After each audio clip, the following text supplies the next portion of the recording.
بسم اللہ الرحمن الرحیم۔ گائے بیل یا اونٹ میں 7 حصے ہونا ضروری ہے یا کم بھی ہو سکتے ہیں؟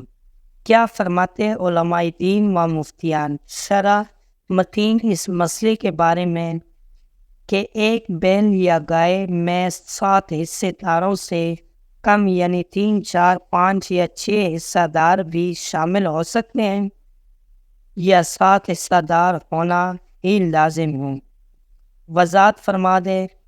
بڑے جانور یعنی گائے، بیل یا اونٹ کی قربانی میں زیادہ سے زیادہ 7 حصے ہو سکتے ہیں اور اس سے کم میں کوئی تعداد مقرر نہیں، لہذا 7 شرکاء سے کم جتنی بھی ہو وہ اس میں شریک ہو سکتے ہیں، کیونکہ ایسا جانور جس میں 7 شرکاء کی شرع اجازت ہے، اس کا حکم یہ ہے کہ اس میں کسی بھی شریک کا حصہ 7ویں سے کم نہ ہو۔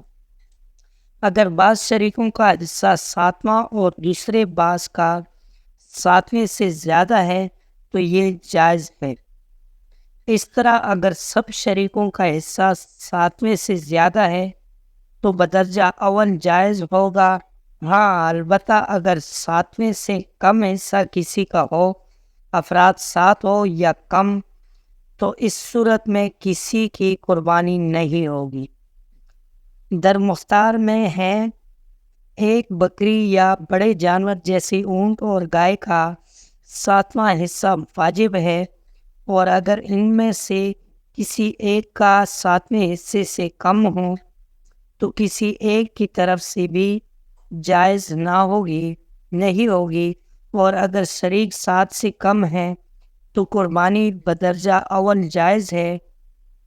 صدر الشریعہ بلد الطریقہ مولانا مفتی امجدی علی عظمی علیہ رحمۃ اللہ علیہ القوا فرماتے ہیں، جب قربانی کے شرائط مذکورہ پائی جائے تو بکری کا ذبح کرنا یا اونٹ یا گائے کا 7واں حصہ واجب ہے۔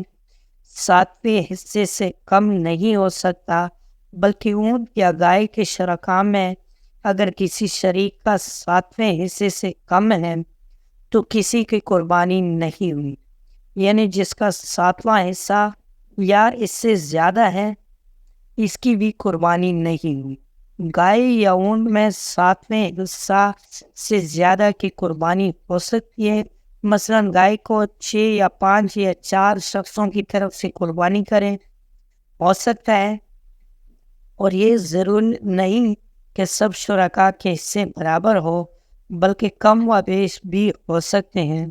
ہاں یہ ضرور ہے کہ جس کا حصہ کم ہے تو 7ویں حصے سے کم نہ ہو۔ دوستوں، آج کی ویڈیو آپ کو کیسی لگی؟ امید ہے کہ ویڈیو پسند آئی ہوگی۔ اگر ویڈیو پسند آئی ہو تو ویڈیو کو لائک کر لیں، کمنٹ میں اپنے رائے کا اظہار ضرور کر لینا، اگر ہو سکے تو شیئر کر لینا، اور چینل کو سبسکرائب کرنا مت بھولیں۔ ملتے ہیں اگلی ویڈیو میں، تب تک کے لیے اللہ حافظ۔